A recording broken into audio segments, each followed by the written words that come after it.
옛날 옛적, 언젠가의 미래에 에코폴리스라는 이름의 작은 도시가 있었습니다. 에코폴리스는 최첨단 기술과 자연의 아름다움이 완벽한 조화를 이루는 곳으로 모든 주민들은 지속 가능한 삶을 영위하며 살아가고 있었습니다. 이 도시는 자연법 이론을 바탕으로 한도덕적 기준으로 운영되고 있었습니다. 도심 곳곳에는 자연법의 원칙, 을 상기시키는 다양한 상징과 문구가 새겨져 있었죠. 그 중에서도 가장 눈에 띄는 것은 도시 한복판에 세워진 거대한 자연의 나침반이라는 동상이었습니다. 에코폴리스에는 어느 날 강한 호기심과 특별한 통찰력을 가진 소년, 리오가 살고 있었습니다. 리오는 늘 자연법에 대해 궁금해했고 왜 사람들이 그것을 따르는지를 알고 싶었습니다. 그는 동네 어르신들, 선생님들, 심지어 시장님에게도 물어보았지만 그들은 모두 같은 대답만을 할 뿐이었습니다. 자연법은 우리가 태어날 때부터 알고 있는 것이란다. 우리의 본성에 뿌리를 두고 있지.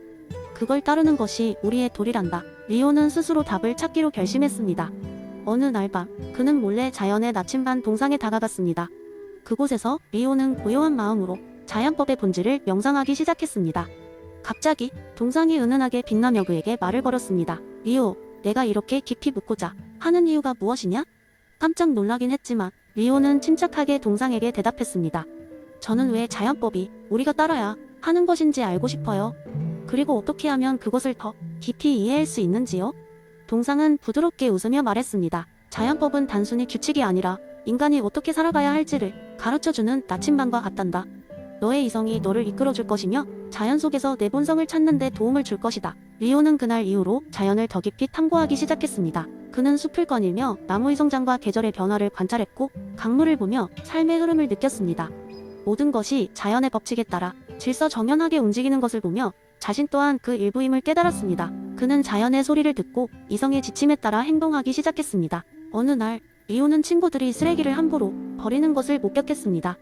그는 친구들에게 자연법의 중요성을 이야기했고 자연이 우리에게 주는 것처럼 우리도 자연에게 선을 베풀어야 한다고 설명했습니다. 그의 열정적인 설명에 친구들은 깊이 감명을 받았고 지역 사회 역시 변하기 시작했습니다. 사람들은 더 나은 미래를 위해 자연을 보호하고 서로를 존중하기 시작했습니다.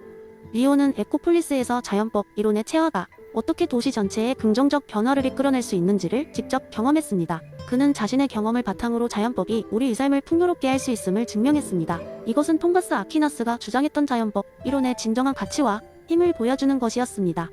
리오는 모든 사람들에게 자연법이란 단순히 과거의 이론이 아니라 우리 모두가 공감하고 실천할 수 있는 강력한 삶의 원칙임을 전파했습니다. 결국 리오는 자연법 덕분에 자연과 조화롭게 사는 법을 터득하고 에코폴리스를 더욱 윤리적이고 지속가능한 곳으로 변화시키는데 큰 기여를 하게 되었습니다.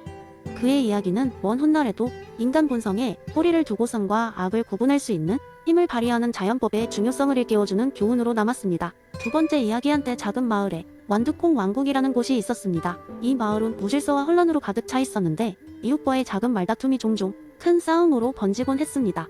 사람들은 서로를 믿지 못하고 밤마다 자신의 집 주변을 경계하며 잠을 이루지 못하곤 했죠. 그러던 어느 날 루나라는 이름을 가진 주민이 마을 사람들을 모두 마을 광장에 모이게 했습니다.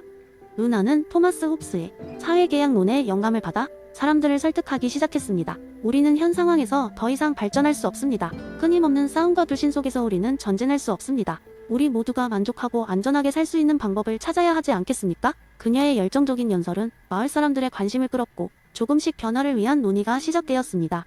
루나는 마을 주민들에게 완두콩 계약서라는 새로운 계약을 제시했습니다. 이 계약서는 모든 마을 사람이 각자의 자연적 권리를 조금씩 포기하고 그 대신 마을의 행복과 안전을 위한 절대 권력을 가진 리더를 선출하는 것이었습니다. 완두콩 왕이라고 불리게 될 이 리더는 농업, 장사, 그리고 공동체 활동 전반에 걸쳐 마을을 이끌 책임을 지게 됩니다.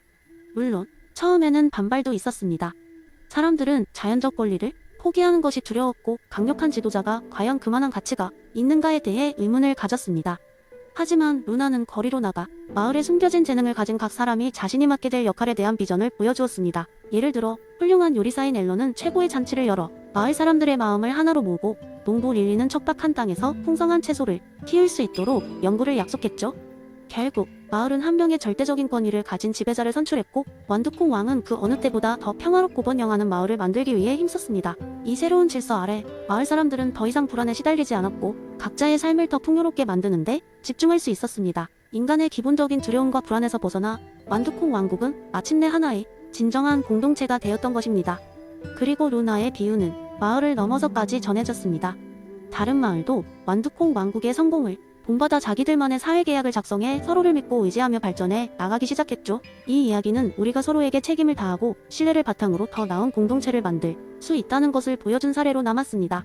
어떤 지역에서는 이 이야기를 완두콩의 기적이라 칭하며 후세에도 계속 전해 내려가게 되었답니다. 세 번째 이야기, 옛날 옛적 어느 산골 마을에 독창적이고 신비로운 생각을 가진 소년 루소가 살고 있었습니다. 그의 머릿속에는 늘 기발한 생각들이 가득했고 사람들은 그의 이야기를 듣기 위해 모여들었습니다. 그러나 그는 항상 깊은 생각에 잠겨 혼자 걷고는 했습니다. 어느 날 루소는 예전부터 고민해왔던 큰 문제에 대해 마을 회관에서 이야기하기로 결심했습니다. 그 문제는 바로 마을 사람들이 서로의 차이를 극복하고 조화롭게 살아가는 방법에 대한 것이었습니다. 마을 사람들은 루소가 무엇을 말할지 궁금해하며 모여들었습니다. 루소가 자리에 앉자 그의 눈은 반짝였고 마침내 그는 그의 이야기를 시작했습니다. 친애하는 여러분, 우리는 모두 서로 다른 욕망과 필요를 가지고 있지만 우리는 조화를 이루며 살아가야 합니다. 그래서 저는 마을 계약론이라는 개념을 여러분과 나누고 싶습니다. 사람들은 귀를 기울였습니다. 그는 이야기를 계속했습니다. 이제부터 우리는 각자의 이익을 조금씩 내려놓고 마을의 공공선을 최우선으로 생각합시다. 한 사람이 아닌 우리 모두의 행복을 위한 것입니다. 우리가 함께 결심하여 합의한 사항들은 우리 모두가 지켜야 할 것입니다. 이것이 바로 일반 의지입니다. 마을 사람들은 서로를 바라보며 생각에 잠갔습니다. 그들은 종종 개인의 이익을 위해 다투곤 했지만 루소의 말에 따르면 그것은 그다지 중요하지 않았습니다. 개인의 자유는 단순히 개인의 욕망을 채우는 것이 아니라 공동체의 이익을 위해 기여할 때 더욱 빛난다는 것이 루소의 주장입니다. 그러면 우리의 새로운 규칙은 무엇인가요? 한 주민이 물었습니다. 루소는 미소를 지으며 대답했습니다. 새로운 규칙은 간단합니다. 서로를 존중하고 마을의 가치를 지키며 공공선을 위한 결정을 함께 내리는 것입니다. 우리는 서로 도와가며 살아갈 것입니다. 사람들은 여전히 회의적이었지만 루소의 열정적인 말에 마침내 고개를 끄덕였습니다. 그들은 새로운 마을 계약에 서명하며 각자가 개인의 욕망을 일부 내려놓고 공동체를 위하는 데 동의했습니다. 시간이 지나면서 마을에는 놀라운 변화가 일어났습니다. 사람들은 서로를 더 이해하려 노력했고 각자의 재능을 공동체를 위해 사용했습니다. 마을은 번영하게 되었고 사람들은 진정한 자유를 느끼게 되었습니다. 이 이야기는 장자크 루소의 사회계약론에 대한 창작 해설입니다.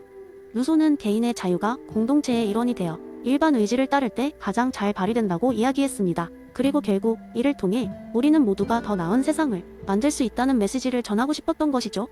마을 사람들처럼 말입니다. 네 번째 이야기, 한 마을에 클레오라는 이름이 유명한 요리사가 있었습니다.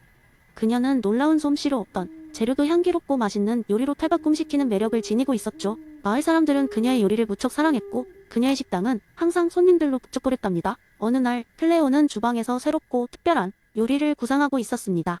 그녀는 특별한 재료를 준비하고 있었는데 이 재료는 아주 강렬한 향이 나는 허브였습니다. 클레오는 이 허브가 요리에 깊은 맛을 줄 것이라고 확신했습니다. 하지만 그녀가 몰랐던 사실이 있었죠. 이 허브는 맛의 깊이를 더하는 것뿐만 아니라 먹는 사람들을 아주 깊은 잠에 빠지게 하는 효과도 있었습니다.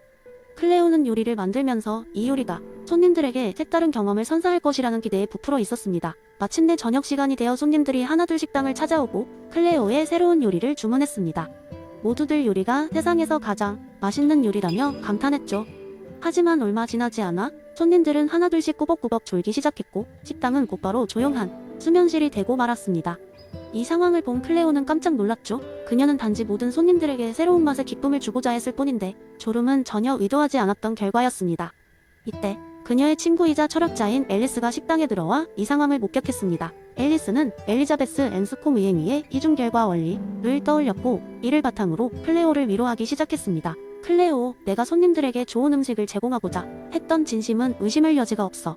이 졸음은 부수적인 효과일 뿐이니까 말이야. 손님들이 졸음을 경험했지만 너의 의도는 명백히 그게 아니었지. 너의 도덕적 책임은 의도한 것에 기반하며 너는 최선을 다했어. 클레오는 천천히 앨리스의 말을 이해하기 시작했습니다. 그녀는 내심 안도했고 졸던 손님들도 잠에서 깨어난 후엔 독특한 경험을 이야기하며 웃음을 나눴습니다. 손님들은 클레오의 식당을 잠시 낮잠 카페로 불렀고 클레오는 사후 효과를 활용해 이 메뉴를 특별한 날에만 제공하게 되었습니다. 이후 클레오는 요리를 할 때 항상 의도를 되새기며 부수적인 효과에 대한 깊은 이해를 얻었습니다. 그리고 앨리스와의 대화를 계기로 의도에 대한 깊은 사고를 이어가며 더욱 심오한 요리 철학을 발전시켜 나갔답니다. 이 특별한 썰은 마을 사람들 사이에서 오랫동안 회자되었고 클레오와 앨리스는 각각 요리와 철학의 최고 마스터로 칭송받게 되었습니다.